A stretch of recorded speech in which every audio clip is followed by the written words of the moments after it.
नमस्कार, मैं हूं आपके साथ आशा सरमाल। आप देख रहे हैं महासंग्राम, और महासंग्राम में आज हम बात करेंगे बिजली परियोजनाओं को लेकर, क्योंकि आपको बताते चले कि रतले परियोजना को लेकर काफी तरीके से सियासत गर्माती चली गई है, लेकिन प्रशासन की तरफ से दो टूक जवाब भी दिया गया है। किस तरह से वो जवाब रखा गया है वो जरा देख लीजिए, क्योंकि रतले बिजली परियोजना यहां पर आप देखिए किस तरह से चल रही है। कहा गया है कि प्रदेश सरकार ने 4 वर्ष में कोई भी बिजली बाहर से नहीं ली है। सर्दियों में बिजली की अधिकतम मांग 3200 मेगावाट पहुंच गई है, लेकिन उसके बीच में यहां खरीद पर जो समझौते हुए हैं उस पर कहीं ना कहीं सियासत गर्मा गई है। लेकिन कहने का तात्पर्य यह है कि बड़ी बात को लेकर यह है कि जिस तरह से प्रदेश व केंद्र की पूर्व में निर्धारित 3500 वाट की जो यहां क्षमता है, मेगावाट की ये क्षमता है, उसकी पन बिजली परियोजनाओं से सर्दियों में बिजली उत्पादन गिरकर 600 मेगावाट तक पहुंच जाता है, जो काफी तरीके से आप देखिए चिंता का विषय भी बना हुआ था। लेकिन विपक्षी सरकारों ने इस पर सवाल भी उठाए और प्रशासन ने दो टूक जवाब भी दे दिया। और बिजली आपूर्ति के लिए अन्य राज्यों और केंद्रीय नियामकों की ओर से यहाँ किस तरह से काम करना पड़ता था, वहां की तरफ देखना पड़ता था। सर्दियों में बिजली की मांग 3200 मेगावाट तक पहुंच जाती है और 3500 मेगावाट से गिरकर ये आप देखिए 600 मेगावाट तक भी पहुंची, यानी 3200 से 600 पर अगर पहुंचती है तो सवाली निशान जरूर उठते हैं। तो ऐसे में बाहर से बिजली को खरीद कर लाना पड़ता है, ये भी कहा गया है।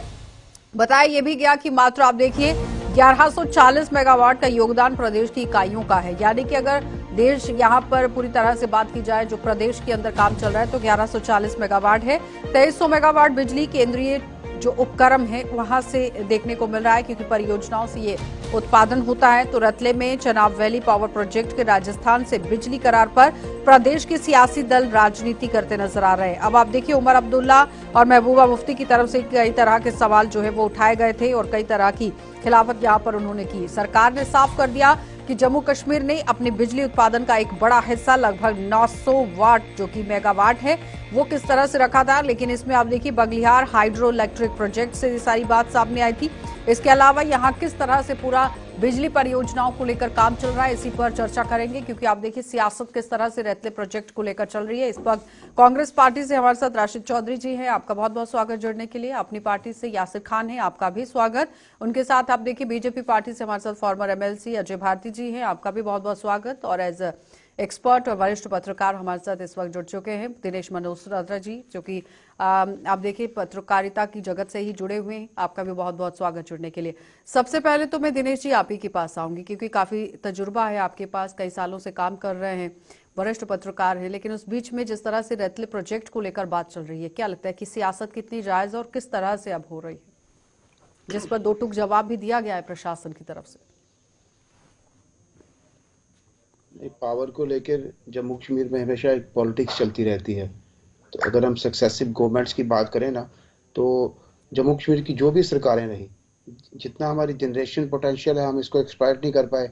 हम सेंटर पे दोष डालते रहे, लेकिन सरकारें यहाँ पे जितनी भी रही उन्होंने सीरियसली कभी एफर्ट ही नहीं किया कि जम्मू कश्मीर को सेल्फ सफिशिएंट बनाया जाए। रिसेंटली मैं एक आपको डाटा दूं, राज्यसभा में जो इस समय केंद्रीय बिजली मंत्री आर.के. सिंह, उन्होंने एक डाटा प्रोड्यूस किया था राज्यसभा में। उन्होंने कहा था जम्मू कश्मीर नागालैंड के बाद देश में सबसे दूसरा राज्य है जहाँ बिजली की सबसे ज्यादा चोरी है। नागालैंड में 60.69% चोरी होती है और जम्मू कश्मीर में 59.28% चोरी है। जिस राज्य में इतनी ज्यादा चोरी है उस राज्य कहाँ जाएगा, कहाँ बिजली की बात करनी। सिर्फ ये सियासत होती है, हम ग्राउंड पे ऐसी कोई बात नहीं करते कि स्टेट सेल्फ सफिशिएंट बने पावर जनरेशन में। तो मुझे लगता है ये रिले प्रोजेक्ट में ज्यादा सियासत है। आज हम जिस युग में रह रहे हैं, सेंटर का भी अपना इंपॉर्टेंट रोल है पावर जनरेशन में, स्टेट का भी अपना रोल है, लेकिन स्टेट अपना रोल अनफॉर्चुनेटली अच्छी तरह निभा नहीं पाया। ठीक है अजय जी, दिनेश जी कह रहे हैं कि जो सरकार है वो अपना रोल सही से प्ले नहीं कर पाई है, जिसका खामियाजा लोगों को भुगतना पड़ा। मैं तो दिनेश जी की पूरी बात नहीं सुन पाया, इसलिए उन्होंने आपकी सरकार का कहा कि पुराने सरकारों का कहा, लेकिन यहाँ की जो राजनीतिक दल है, जो खासकर हमारी अपोजिशन पार्टी जिनका आपने नाम लिया, वो अपॉर्चुनिस्ट पॉलिटिक्स करके हिट एंड रन वाली बात करते हैं। ये सिर्फ बिजली को लेकर उन्होंने पावर प्रोजेक्ट्स को लेकर किया हुआ ऐसा नहीं है। अगर आपने याद होगा कि चाहे वो 5 मरला जमीन की बात थी, चाहे वो एनक्रोचमेंट बात थी, हर बार वो वैसा करते। फैक्ट क्या है कि जो सरकार ने अभी आम जनता के सामने रखा है कि हमारी पावर कैपेसिटी, जो जनरेशन कैपेसिटी आइडेंटिफाइड एक होता है, जो हमने हार्नेस किया है वो कम है, और दूसरा उसमें भी जो विंटर मंथ्स हैं इसमें से वो पूरा होता नहीं। जैसे आपने बताया 3200 में से केवल 600 मेगावाट हम इस वक्त जनरेट कर पा रहे हैं, और ये दोनों स्टेट और सेंट्रल का हिस्सा मिलाकर है। ये स्टेट का तो सिर्फ 200 मेगावाट है। दूसरी बात, सरकार ने ये क्लियर किया है कि हमने कोई नया प्रोजेक्ट जो एग्रीमेंट पीपीए साइन नहीं किया है पिछले 3-4 वर्षों में। अगर जो राजस्थान वाले के साथ किया है कि सेंट्रल गवर्नमेंट ने जो भविष्य को देने हमारी एनर्जी रिक्वायरमेंट्स को ध्यान में रखकर कुछ हिस्सा अब हमको अल्टरनेटिव एनर्जी रिसोर्सेज पर शिफ्ट करना होगा, इसलिए उन्होंने मान्य कर दिया है, कंपलसरी बनाया। लेकिन अजय जी उसमें 3 समझौते जरूर हुए थे। आप समझिए ना, पकलदुल है, रतले है, किरू है, क्वार है। जब निर्माणाधीन जल विद्युत परियोजनाएं हैं उसमें 900 मेगावाट बिजली खरीद कर ये करार किया गया था। नहीं, वो जो मैं कह रहा हूं कि उसमें क्या है कि आपको जो एक तो यह करार तो करना है कि आपको अपनी जनरेशन बढ़ानी है। हम डबल करने की सोच रहे हैं कि यूटी की जो कैपेसिटी है वो डबल हो, 300-350 मेगावाट, 3000 मेगावाट से 7000 के 6500 तक पहुंच जाए। मैं ये कह रहा हूं कि जो अभी राजस्थान के साथ ये हुआ है उसमें ये भी इंपॉर्टेंट है, हालांकि वो एग्रीमेंट का सारे उन्होंने कोई रखा नहीं सामने, ऐसे ही हिट कर रहे हैं। ये है कि जो रिन्यूएबल सोर्सेज ऑफ एनर्जी है उस पर आपको शिफ्ट करना ही पड़ेगा, चाहे वो सोलर हो, ये हो, बाकी विंड हो, आपको रिन्यूएबल एनर्जी पर शिफ्ट करना पड़ेगा। इसलिए अगर आप किसी से खरीदते हैं उसको कंपोनेंट को आपको बढ़ाना है, उसको आपने बढ़ाना है कंपल्सरी। ठीक है, बहुत अच्छी बात है। मैं एग्री करता हूं अजय जी से कि हमें साइड बाय साइड अपना रिन्यूएबल एनर्जी रिसोर्सेज जो हैं उनको भी एक्सप्लॉइट करना है, टैप करना है। हमारे पास बहुत अच्छे क्षेत्र हैं जहां काम हो सकता है, और सक्सेसिव गवर्नमेंट्स के द्वारा एफर्ट्स चले और आगे चल रहे हैं। That's the main line. But हमारा जो प्राइमरी पावर का सोर्स है और जो हमारा एडवांटेज है रेस्ट ऑफ द स्टेट्स के बाद, वो है हाइड्रो इलेक्ट्रिसिटी। अब हाइड्रो इलेक्ट्रिसिटी में बहुत अच्छा काम हुआ, और अभी भी जो सरकार कर रही है, मुझे लगता है कैपेसिटी इंक्रीज करने की तरफ कोशिश कर रही है। That's a welcome step. But the question is, जो बेसिक काम खास करके पिछली गवर्नमेंट में, जब कांग्रेस और नेशनल कॉन्फ्रेंस की गवर्नमेंट थी, 2-3 मेन मुद्दों पर काम हुआ था, जिनको ऑल टुगेदर इस सरकार ने, अब ये अपनी अजय जी पल्ला नहीं झाड़ सकते, इनको काफी टाइम हो गया। 10 साल गवर्नेंस के बहुत होते हैं। एक डेकेड में एक जनरेशन जो है उसकी नींव रखी जाती है, और एक और डेकेड में 20 साल में पूरी एक जनरेशन जो है उसका फेरबदल हो जाता है। तो 10 साल में जो मेजर पॉइंट्स थे, स्ट्रैटेजिक पॉइंट थे, जैसे इन्होंने उनको अबैंडन करने में एक स्कीम ये था कि हम किस तरह से 6 महीने विंटर के जो है समर्स में पावर जनरेट करके रेस्ट ऑफ द कंट्री को सप्लाई कर सकते हैं, और जब हमें जरूरत पड़े, विंटर हराश होता है जम्मू कश्मीर में, तो तब हमें वापस कैसे मिले, उसके लिए एक प्रॉपर परियोजना 2012 में लॉन्च की गई थी। चीजें हुई थी, वर्किंग हुई थी, और वो अभी चढ़ ही रही थी परवान के, उसको ऑल ऑफ सडन 2015 में अबंडन कर दिया गया। इस तरह के अनगिनत स्टेप्स जो थे, उन पे जो नेगोशिएशंस थे जो सेंटर और स्टेट के, उसमें नहीं किया गया।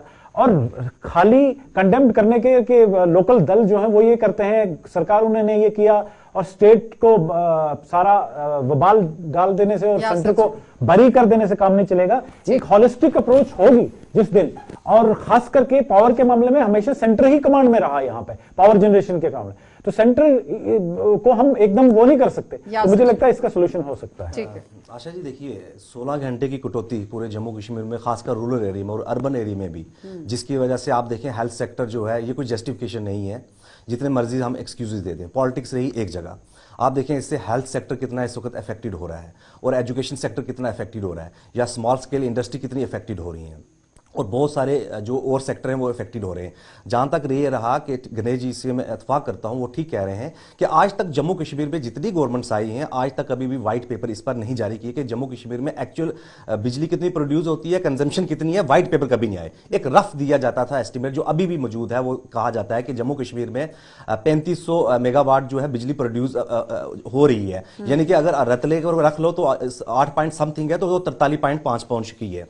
और जम्मू कश्मीर की जो पीडीडी डिपार्टमेंट है वो उसका ये मानना है कि जम्मू कश्मीर में 2600 के करीब मेगावाट जो है नॉर्मल रूटीन में बिजली चाहिए, 2600 मेगावाट, जिसमें से 900 मेगावाट जम्मू में मिल रही है और 1200 मेगावाट ये कह रहे हैं कश्मीर में मिल रही है। यानी कि 500 जो है उसमें डिफिसिट ये कह रहे हैं उसमें आ रहा है। लेकिन सवाल ये है कि अगर देखिए सियासत एक जगह रही, इस वक्त मुझे बताएं कि जम्मू कश्मीर में हम कहते हैं कि जम्मू कश्मीर में अगर पूरे मुल्क इतना पोटेंशियल है कि पूरे मुल्क को बिजली दे सकता है, तो जम्मू कश्मीर में इतनी, हमें क्लियर बताया कि जम्मू कश्मीर की बिजली ये कहां से ला रहे हैं, कितनी कंजम्पशन है, और इस वक्त जो खास पर ये सर्दियों का जो मौसम है इसमें तो बहुत बड़ी जरूरत है। अजय जी जवाब दीजिए कि कितनी बिजली आ रही है और कितनी बिजली जा रही है, ये क्लियर होना चाहिए पहले सरकार की तरफ से। एग्जैक्टली बिल्कुल होना चाहिए उसका, बल्कि मेरे हिसाब से तो इस एडमिनिस्ट्रेशन को मैं भी कहूंगा कि एक व्हाइट पेपर छापे। ये जो 3500 है ना 3500, ये इंस्टॉल्ड कैपेसिटी है, वो एक्ट पूरा कर रही है, वो भी ये पूरा नहीं है, एक चीज। दूसरी बात, ये कंजप्शन हर दिन बढ़ रहा है क्योंकि जो हमारी लाइफस्टाइल है इसमें इलेक्ट्रिसिटी पर डिपेंडेंस बहुत बढ़ रही है, इसलिए फ्यूचर में। लेकिन इस सरकार में खासकर 2019 की बात कर रहा हूं, 750 करोड़ सरकार का आंकड़ा है कि पर मंथ हम जो सिर्फ घाटा बिजली जो हम एक्स्ट्रा इलेक्ट्रिसिटी लेके 7 रुपए से लेकर 10.5 रुपए पर यूनिट परचेज करते हैं, और यहां पर 1.25 रुपए से लेकर 4 रुपए 4.25 रुपए तक बेचते हैं, जो कंज्यूमर को प्रोवाइड करवाते हैं। ये सारी इसको ध्यान में रखकर और कैपेसिटी को डबल करने की जो कोशिश है, एफिशिएंसी को इंप्रूव करने की कोशिश की है, वो सारी एडमिनिस्ट्रेशन ने शुरू की है। पहली क्या, मैं एक छोटा सा एग्जांपल आपको देता हूं। जो सलाल प्रोजेक्ट था, कंसीव हुआ था 1920 में, क्या इमेजिन करेंगे, और कब कमीशन हुआ? 1996 में। ये स्पीड पहले हुआ करती थी। इस सरकार ने, उस एडमिनिस्ट्रेशन ने उसको इंप्रूव किया है और बहुत हद तक इंप्रूव किया है, और अल्टरनेटिव रिसोर्स आप देखेंगे सोलर पर बहुत ट्रस्ट है। लेकिन यह है कि अच्छा हमारी एटीसी जो लॉसेस है 62%, 63% है, उसको कम करने की कोशिश की जा रही है। और जो ही हम मीटर्स की बात करने की कोशिश करती है एडमिनिस्ट्रेशन, तो पॉलिटिकल नॉइज होता है, पॉलिटिकल शोर हो जाता है। ठीक है, आपको ध्यान में रखना होगा, future life is dependent on electricity. Dinesh ji कितनी इत्तेफाक आप अजय जी की बात से रख रहे हैं, क्योंकि अजय जी जिस तरह से दावा पेश कर रहे हैं उसमें आप देखिए ना कि जम्मू कश्मीर के अंदर जो प्रोजेक्ट चल रहे हैं, एनएचपीसी की अगर हम बात करें तो 61% की बात हुई थी, लेकिन 51% उसकी हिस्सेदारी है।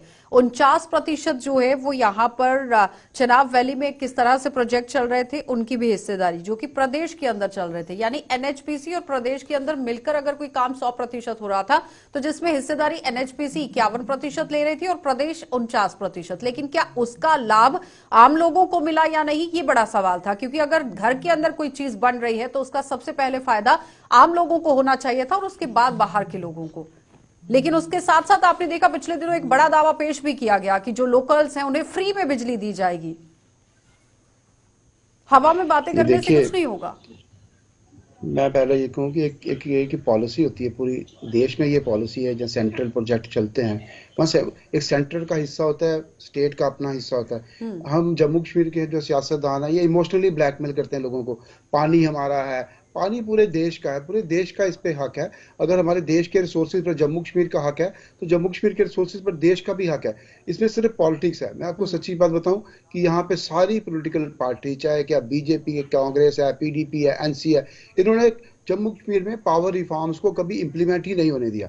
जिस स्टेट, जो नागालैंड के बाद सबसे ज्यादा चोरी अगर जम्मू कश्मीर में बिजली की होती है, जब बिजली की चोरी इतनी होती है, आप जितनी मर्जी जनरेट करो, जितनी मर्जी आप करो, आपकी पावर सिचुएशन ठीक होगी नहीं जब तक पॉलिटिकल पार्टीज एक कंसेंसस नहीं बनाएंगे कि हमने जम्मू कश्मीर में पावर रिफॉर्म्स लाने।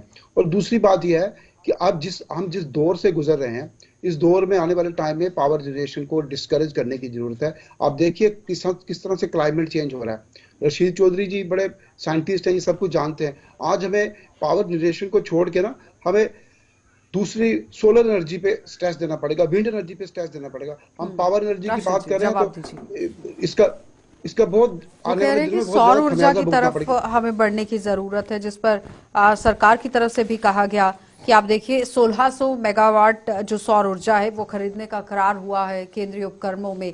लेकिन जम्मू कश्मीर के अंदर किस तरह से क्या लगता है कि काम होना चाहिए था, और आपकी भी सरकारें काफी समय तक रही हैं जम्मू कश्मीर में। उसमें एक तो डिबेट के शुरू में हमारी बात हुई कि जो ऑल्टरनेट एनर्जी है, जो रिन्यूएबल एनर्जी सोर्सेज होते हैं। एक अल्टरनेट एनर्जी होती है, सोर्सेज होते हैं, और एक रिन्यूएबल एनर्जी सोर्सेज होते हैं। अब अल्टरनेट एनर्जी सोर्सेज में तो रिसर्च बेस्ड है, बायोफ्यूल्स है, बायोफ्यूल के बायोचिप्स हैं, काइंड ऑफ थिंग्स, बड़े एडवांस लेवल की टेक्नोलॉजी है, उस पर भी देश काम कर रहा है। और मुझे लगता है कि जम्मू एंड कश्मीर को भी उसमें कहीं ना कहीं शुरुआत करनी चाहिए, अभी तक शुरुआत है नहीं। जहां तक रिन्यूएबल एनर्जी सोर्सेज का ताल्लुक है, तो सोलर एनर्जी हमारा एक बड़ा एसेट है। हमारे साथ में जुड़ती हुई जो यूटी है, अब आई विश के एक दिन हम इकट्ठा फिर से स्टेट बने। लद्दाख देश का सबसे बड़ा पोटेंशियल फुल एरिया है। जम्मू कश्मीर में भी बहुत सारे एरिया है। हमारे जम्मू में कंडी बेल्ट जो है सोलर एनर्जी का एक इंपॉर्टेंट सोर्स हो सकता है। तो इन सारी चीजों पे काम शुरुआत हुई है, मगर आगे जाने की सर्टनली डेफिनेटली जरूरत है। सिर्फ हाइड्रो पे हम बेस्ड नहीं रह सकते, बट हाइड्रो हमारा एडवांटेज है because hydro is the best possible source of the clean energy. जो क्लीन एनर्जी है उसका सोर्स है, मगर उस पर जो एक पॉलिसी है, एनर्जी पॉलिसी स्टेट की, वो लैकिंग है। उसमें एम्बिग्युइटी है, उसमें वक्तन फक्तन चीजें, एक सरकार पॉलिसी बनाती है, दूसरी डिस्कॉर्ड करती है, एक वर्णन कर देती है, फिर कुछ नया आता है, फिर कुछ चलता है। फॉर एग्जाम्पल अभी जो पिछले 7-8 साल में ट्रांजिशन हुआ है पीडीडी डिपार्टमेंट का इनटू द कॉर्पोरेशन, जो कन्वर्जन हुआ है, हो रहा है, वो टोटली अटरली फेलियर है। उसमें एक चेयरमैन साहब हैं, मैं उनका नाम नहीं लेना चाहता, बट मैं ऑन रिकॉर्ड कह रहा हूं, वो महीने में जम्मू में सिर्फ 4 दिन, 3 दिन, 5 दिन एवरेज हफ्ता आते हैं। इसके बगैर वो यहां रहते नहीं, ना उनका कोई ताल्लुक है। He is a good engineer, I respect him as an expert, but उन चेयरमैन साहब से ये कोई पूछे कि 8 दिन 10 दिन में भाई आप कॉर्पोरेशन से क्या तवक्का रखते हो या क्या रिफॉर्म कर सकते हैं, अब उसका वापस पीडीडी के साथ कुछ और मर्ज हो रहा है। तो ये कंसिस्टेंसी पॉलिसी मेकिंग में होना जरूरी है, वरना हमारा युवा, हमारा एमएसएमई, सारे लोग जो है वो सफर कर रहे हैं। अजय जी, नहीं देखिए, मैं दोनों चीजें, यही तो शुरू में ही मैंने कहा कि आपको अल्टरनेटिव और रिन्यूएबल दोनों पर, क्योंकि जो हमारा हाइड्रो इलेक्ट्रिक पोटेंशियल बेशक 20,000-25,000 मेगावाट हो सकता है, उसमें आइडेंटिफाइड 16,000 हो सकता है, लेकिन पोटेंशियल जो हमने हार्नेस किया है वो किया नहीं उतना। और फिर पानी की जो आप आने वाले दिनों में और दिक्कत या समर या विंटर मंथ्स में जो होती है, वो इसलिए अल्टरनेटिव कर हमने शिफ्ट करना ही है, रिन्यूएबल पर शिफ्ट करना ही है। इसीलिए अगर आपने देखा, अभी कुछ दिन पहले चीफ सेक्रेटरी साहब ने एक मीटिंग ली जिसमें उन्होंने कहा कि कम से कम इस साल में जो गवर्नमेंट बिल्डिंग्स है उनको कंप्लीट करने के लिए उसको स्पीड अप किया जाए। यानी एडमिनिस्ट्रेशन उस तरफ बढ़ रही है, लोगों को भी 60-65% रिबेट दिया जा रहा है ताकि वो भी शिफ्ट हो जाए, और उसका जो पहले हमारे यहाँ पर जो ग्रिड की कनेक्टिविटी नहीं थी उसको इंस्टॉल करने की कोशिश की जा रही है, वो हो रही है। लेकिन ये ऐसी चीजें हैं जिसमें टाइम कंज्यूमिंग है, ये ओवरनाइट नहीं हो सकता। छोटी सी बात है, आप देख लीजिए, कश्मीर से नॉर्दर्न ग्रिड से कश्मीर की तरफ ट्रांसमिशन लाइन ले जानी थी, नहीं हुआ पीछे कोई काम उस पर। उसको आप भी इस 2019 के बाद उस पर फोकस करने की कोशिश हुई है।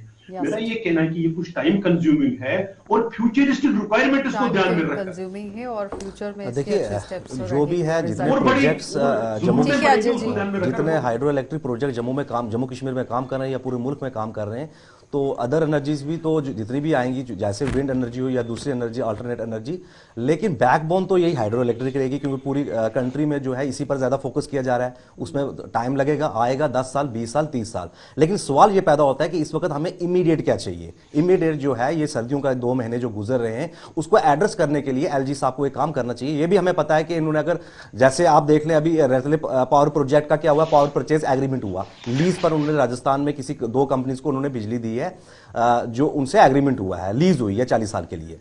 इमीडिएट हल क्या है इसका? इमीडिएट ये है कि एलजी साहब जम्मू कश्मीर में हल नहीं करेंगे, क्योंकि एनएचपीसी का उसमें 51% ऑलरेडी शेयर था। उस जम्मू कश्मीर जो स्टेट कॉर्पोरेशन है वो भी इसमें शामिल है। तो इमीडिएट यही हल है कि एलजी साहब को दिल्ली में जाना चाहिए और कंसर्न मिनिस्ट्री से बात करनी चाहिए, होम मिनिस्टर साहब, प्राइम मिनिस्टर साहब से बात करके इंटरवेन करना चाहिए, और कहीं से भी मैनेज करके, ये खास पे जो सर्दियों के महीने 2 चल रहे हैं, ताकि इलेक्ट्रिसिटी जो है लोगों तक पहुंच सके। लोग बड़े मजबूर है, क्योंकि आप देखें इस वक्त कितनी ठंड है। अगर कहेंगे कि सर्दियों में बिजली की जरूरत नहीं है, अस्पतालों में जरूरत नहीं है, एजुकेशन सेक्टर में नहीं जरूरत है। कश्मीर की अगर हम बात करें तो कश्मीर से ज्यादा ठंड जम्मू के अंदर है, और काफी तरीके से लोग परेशान भी, और बहुत लंबे कट्स भी चल रहे हैं, जिसमें आप देखिए काफी तरीके से जरूरत है लोगों को। लेकिन उस बीच में अब देखना ही होगा कि बिजली को लेकर स्टेप्स क्या उठाए जाएंगे, क्योंकि जो दावा पेश किया जाता है उसमें ये बताया जा रहा है कि सर्दियों में 200 मेगावाट जो है वो रह गई है बिजली, जिसमें कुल क्षमता 88% है राज्यों के इस्तेमाल में। जम्मू कश्मीर की अगर हम बात करते हैं तो 1140 मेगावाट है, जिसमें करीब 1030 मेगावाट यहाँ 88% उपयोग में लाई जा रही है, यानी कि जिसका इस्तेमाल हो रहा है। और 150 मेगावाट के लिए प्रति वर्ष किस तरह से बात कही गई थी कि वर्ष 2009 से हरियाणा से करार है, लेकिन फिलहाल अब देखना यह है कि भाई इस पर काम किस तरह से हो रहा है, आम जनता को राहत जल्द से जल्द किस तरह से। दिनेश जी, पहले मैं आपके पास आऊंगी और जवाब के लिए अजय जी के पास। दिनेश जी, ये तो सरकार जो इस समय सत्ता में जो बैठे हैं उनका ये ड्यूटी है, दे ड्यूटी बाउंड की, जिससे सर्दियों में अगर जम्मू में भी बिजली की इस समय जिस तरह सर्दी पड़ रही है जम्मू में बिजली की उतनी जरूरत है जितनी कश्मीर वैली में, तो सरकार को कोई ना कोई अरेंजमेंट करना चाहिए ताकि इस एक्सट्रीम वेदर कंडीशन में ना कश्मीर में बिजली की शॉर्टेज होनी चाहिए ना जम्मू में बिजली की शॉर्टेज होनी चाहिए। अब दावे तो बड़े बड़े करते हैं, हर बार ये कहा जाता है कि इस बार सर्दियों में बिजली की शॉर्टेज नहीं होगी, लेकिन जनरेशन जब कम हो जाती है तो फिर शॉर्टेज रहती है। इसलिए अल्टरनेटिव अरेंजमेंट सरकार को करने चाहिए। बाकी किस तरह से अल्टरनेटिव अरेंजमेंट करना है, बाकी जो दूसरे ऑप्शन है उनको एक्सप्लोर करना चाहिए। बातें करने से कुछ नहीं होगा, हर सिर्फ पॉलिटिकल स्टेटमेंट देने से या प्रेस स्टेटमेंट देने कि इस बार बिजली इंप्रूवमेंट होगी, वैसे करने से कुछ नहीं होगा। हर साल सरकार को एक कम्प्रिहेंसिव पॉलिसी बनानी चाहिए कि लोगों को ना गर्मियों में कम्प्रिहेंसिव पॉलिसी बनाने की जरूरत है निश्चित रूप से। लेकिन मैं इससे पहले अपने यासिर भाई ने एक बात कही, उन्होंने कहा कहीं से भी लाए। प्रॉब्लम यह है कि वो कहीं है ही नहीं कहीं। आप चाहे नॉर्दर्न ग्रिड में जाए, आप देखें पूरा नॉर्थ इंडिया इस वक्त सर्दी की चपेट में है। अगर वहां कहीं होता ना तो आप महंगा सस्ता ले आते, लेकिन वो कहीं है ही नहीं। वही प्रॉब्लम है। इसलिए पूरी दुनिया में और खासकर हमारे यहाँ पर भी इसको शिफ्ट करने की क्यों बात की जा रही है, क्योंकि जो आपका प्राइमरी सोर्स है वो डिप्लीट हो रहा है। इसलिए ये कठिनाई कुछ दिन और रहने वाली है जब तक हम शिफ्ट नहीं करेंगे, खासकर रेन्यूएबल पर। उस पर सोलर बहुत बड़ा इंपॉर्टेंट है, थर्मल है, न्यूक्लियर है, कितनी ही चीजें हैं, लेकिन ये टाइम कंज्यूमिंग है। और अगर अवेलेबल होता, मैंने कहा हम पर मंथ 750 करोड़ रुपया का ड्यूटी एडमिनिस्ट्रेशन घाटा ले रही है, वो 7.5 की जगह 9 भी कर सकते थे, लेकिन अवेलेबल तो कहीं हो ना। जब अवेलेबिलिटी ही नहीं है, उसी में जितना मैनेज करते हैं कि आपने एक अंक काट कर दूसरे अंक के साथ जोड़ना, ये मैनेज करने में मुझे लगता है कि एडमिनिस्ट्रेशन अपने हिसाब से बेटर कर रही है, अच्छा कर रही है, उसको अप्रिशिएट करना चाहिए। हाँ, कठिनाई है, ठीक है, ठीक है। लेकिन राशिद जी इस पर जवाब दीजिएगा, लेकिन उससे पहले थोड़ा सा सुन लीजिए कि इन परियोजनाओं में कुल लागत जो बताई गई है कि कितना पैसा खर्च हो रहा है, तो 22,200 करोड़ रुपए बताया गया था। 70% जो है वो उधार भी लिया गया, यानी कि ऋण लिया गया है। अब जवाब दीजिए अजय जी की बात पर। देखिए, जो अजय जी कह रहे हैं, एक बात तो बड़ी अच्छी है कि वो बड़े आउटस्पोकन पॉलिटिशियन हैं, कंस्ट्रक्टिव डिबेट करते हैं। ये सच ये है कि नॉर्दर्न इंडियन ग्रिड जो है वो और काफ़ी सारे और ग्रिड्स जो हैं, तकरीबन आप इसको जो सेंट्रल इंडिया के साथ एसोसिएटेड हैं उसमें गुजरात की तरफ, महाराष्ट्र की तरफ नीचे तक चले जाइए, छोड़ के सौदर्न ग्रिड को फिर बंगाल की तरफ चले जाइए, तो ये जितने भी सेंट्रली कंट्रोल्ड ग्रिड्स हैं NHPC के द्वारा और जो संस्थाएं, इवन कोल प्रोड्यूसिंग ग्रिड्स जो हैं, जो इलेक्ट्रिसिटी कोल बेस्ड है या फिर और टेक्नोलॉजी से, पावर क्राइसिस पूरे हिंदुस्तान को इनगल्फ कर रहा है, पूरे इंडिया को इनगल्फ कर रहा है। इट्स नॉट द स्टोरी, ये सिर्फ जम्मू एंड कश्मीर और जम्मू और कश्मीर की स्टोरी नहीं। हम इसलिए चर्चा कर रहे हैं कि हम अच्छी पावर प्रोड्यूसिंग स्टेट्स में आते हैं और हमें इस वक्त पावर में जो हमारा स्मॉल स्केल इंडस्ट्री है, हमारा पढ़ने वाला बच्चा है, हमारा बीमार आदमी है, हॉस्पिटल में है, बेरोजगार है, जो भी है वो सफर कर रहा है। जो भी बैठा बुजुर्ग आदमी है घर में या जो भी है वो सफर कर रहा है, बच्चे पढ़ने से मजबूर कर रहे हैं। मगर एक्चुअली बात यह है कि पावर का पॉलिसी ना ही सिर्फ केवल स्टेट में, बल्कि पावर में टाइम टू टाइम जो चीजें आई हैं और खासकर पिछले 10 साल में है, वो एक ओवरऑल कलेक्टिव होलिस्टिक पॉलिसी जो है वो लैक है। और उसमें कभी इधर डायरेक्शन चली जाती है कि हम ऐसा कर लेंगे, अचीवमेंट हो जाएगी जी, इतना आ जाएगा। वो एस्टिमेट्स जो प्रोजेक्ट करते थे, जैसे दिनेश जी ने कहा, सीनियर जर्नलिस्ट ओवर देयर, वो जानते हैं। वो उन्हें एक इंपॉर्टेंट पॉइंट पे हाथ दिया कि जो कहा जाता है ना वो एक्चुअल में अचीव नहीं किया जाता है और वो हो नहीं सकता है। वो इम्प्रैक्टिकल जो फिगर्स दे दिए जाते हैं बाद में पूरे नहीं होते, और फिर हर विंटर जब भी आता है या समर आता है तब हमें चिल्लाना पड़ता है। एक और रशीद जी, एक और फिगर सामने आई थी जिसमें बताया गया था कि जम्मू कश्मीर में 3.92 से 4.64 रुपए प्रति यूनिट की दर जो है वो 900 मेगावाट बिजली खरीद कर यहाँ पर दिया जाएगा। यासिर जी इस पर जवाब दीजिए, क्योंकि यूनिट्स को लेकर भी बात हुई थी और उसके साथ साथ आने वाले समय में हो सकता है कि जब इलेक्शंस आए तो कुछ यूनिट्स को फ्री कर दिया या किस तरह से रहेगा। देखिए दिन दिन एक तो हमारा चंद्रयान तो मून तक पहुंच गया और दूसरी तरफ से अजय साहब कह रहे हैं कि फिर रिस्पांसिबिलिटी किसकी फिक्स होनी चाहिए, फिर तो on the part of the सरकार फेलियर है कि अगर आप कह रहे हो कि ये तो एक्सक्यूज हो गया ना, हमारी कंट्री इस वक्त कहां पे जा रही है, कहां अप्रोच कर रही है, कितना दूर जा रही है। तो हम तो दावा कर रहे हैं आने वाले 5 कंट्री या 6 कंट्रीज में कि हम compete कर रहे होंगे। तो ये आप ये क्या कह रहे हैं कि आपके पास बिजली अवेलेबल नहीं है नॉर्दर्न ग्रिड्स में, तो इसका मतलब रिस्पांसिबिलिटी आप किस पर फिक्स करेंगे। चाहे आपका एनएचपीसी एग्रीमेंट हुआ, जिससे भी हुआ, मैं एक चीज आपसे कहना चाहूंगा।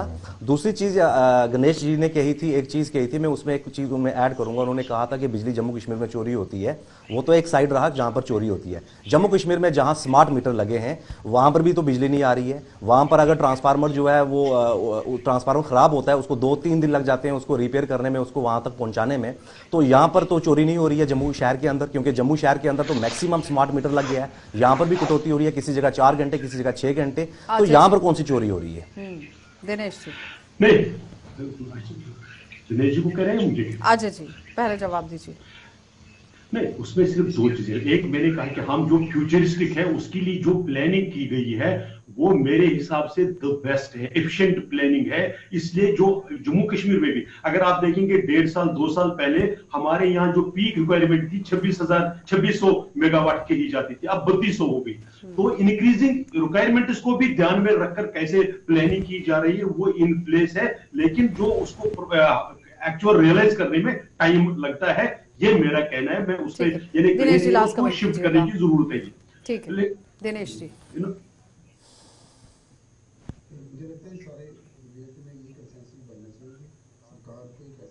ऐसी पॉलिसी बनानी चाहिए कि जम्मू कश्मीर में बड़े एक्सट्रीम वेदर कंडीशन होते हैं। सर्दियों में वैली में वेदर कंडीशन एक्सट्रीम होता है, गर्मियों में जम्मू में वेदर कंडीशन एक्सट्रीम होता है। यहाँ एक ये नहीं होना चाहिए कि जम्मू की बिजली कश्मीर में शिफ्ट कर दी, वहाँ से वहाँ की वहाँ शिफ्ट कर दी। दोनों रीजन में बिजली प्रॉपरली मिलनी चाहिए। और जो पावर रिफॉर्म्स का इनिशिएटिव गवर्नमेंट ने लिया है, इसको सभी पॉलिटिकल पार्टीज को सपोर्ट करना चाहिए।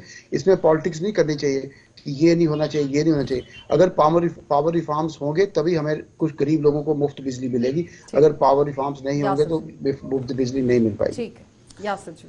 देखिए इस वक्त हम जम्मू कश्मीर में जिस क्राइसिस से गुजर रहे हैं, बिल्कुल गणेश जी ने बिल्कुल ठीक कहा, सरकार को एक पॉलिसी के तहत आना चाहिए। लेकिन इस वक्त हम एलजी एडमिनिस्ट्रेशन में किस पे रिस्पांसिबिलिटी फिक्स करें। जो हमें इस वक्त यही फर्क होता है elected government unelected LG administration में। अगर इस वक्त इलेक्टेड गवर्नमेंट होती, किसी ना किसी की रिस्पांसिबिलिटी फिक्स होनी थी। ठीक है राशिद जी। पावर का जो इशू है इसको शॉर्ट टर्म में तो देखा जाना चाहिए, अभी रिलीफ मिलना चाहिए कहीं से पावर प्रोक्योरमेंट या जो भी है वो समाधान हो चाहिए। पर इसके साथ साथ मोस्ट इंपॉर्टेंट ये है कि पावर को लेकर के एक लॉन्ग टर्म प्लान हो, पॉलिसी हो, स्ट्रेटजी हो, जिसके तहत प्रॉपर तरीके से, जस्टिफाइड तरीके से सभी रीजन को, सभी लोगों को पावर रिफॉर्म्स को लाने के लिए क्योंकि सबसे पावर पहले के एक बगैर स्ट्रैटेजी डेवलपमेंट तैयार कोई भी होनी किसी चाहिए, सेक्टर में नहीं स्कीम्स को तैयार किया जाना चाहिए, एक पॉलिसी होनी चाहिए। डेफिनेटली मेरे हिसाब से वो एक बहुत हद तक उसको इन प्लेस किया भी गया है, जिसकी वजह से ये मीटरिंग और ये सारा ये जो हमारे एटीसी लॉसेस को कम करना और जितना हम यूज करेंगे बीपीएल फैमिलीज को छोड़कर, गरीब परिवारों को छोड़कर बाकी जो पे कर सकते हैं उनको पे करना चाहिए, ये था। लेकिन मैं सिर्फ एक ये जो यासिर भाई ने एक बात कही कि इलेक्टेड गवर्नमेंट ने, हमने इलेक्टेड गवर्नमेंट तो यहाँ लगातार 60 साल तो देखी है ना, तो इसलिए इसमें इरेस्पेक्टिव ऑफ दैट गवर्नमेंट जब तक लोगों को भी आप साथ नहीं चलाएंगे, लोगों को भी तैयार नहीं बहुत बहुत करेंगे। धन्यवाद अजय जी अगर जुड़ने होगा के लिए, नहीं राशिद जी आपका भी, यासिर जी आपका भी और दिनेश जी आपका भी। तो फिलहाल रैतले प्रोजेक्ट को लेकर जो सियासत गरमाई जा रही है उसी पर चर्चा हो रही थी, लेकिन हर किसी का ये कहना है कि सरकार को एक पॉलिसी फ्रेम करनी चाहिए, स्कीम्स के तहत सामने आना चाहिए ताकि आम जनता को जल्द से जल्द किस तरह से राहत मिले, इस पर काम होना चाहिए। यहाँ पर जम्मू कश्मीर के अंदर कश्मीर की बिजली जम्मू और जम्मू की बिजली कश्मीर के अंदर शिफ्ट नहीं होनी चाहिए, क्योंकि आप देखिए लोगों को काफी परेशानियां बिजली की अघोषित कटौती से भी हो रही हैं।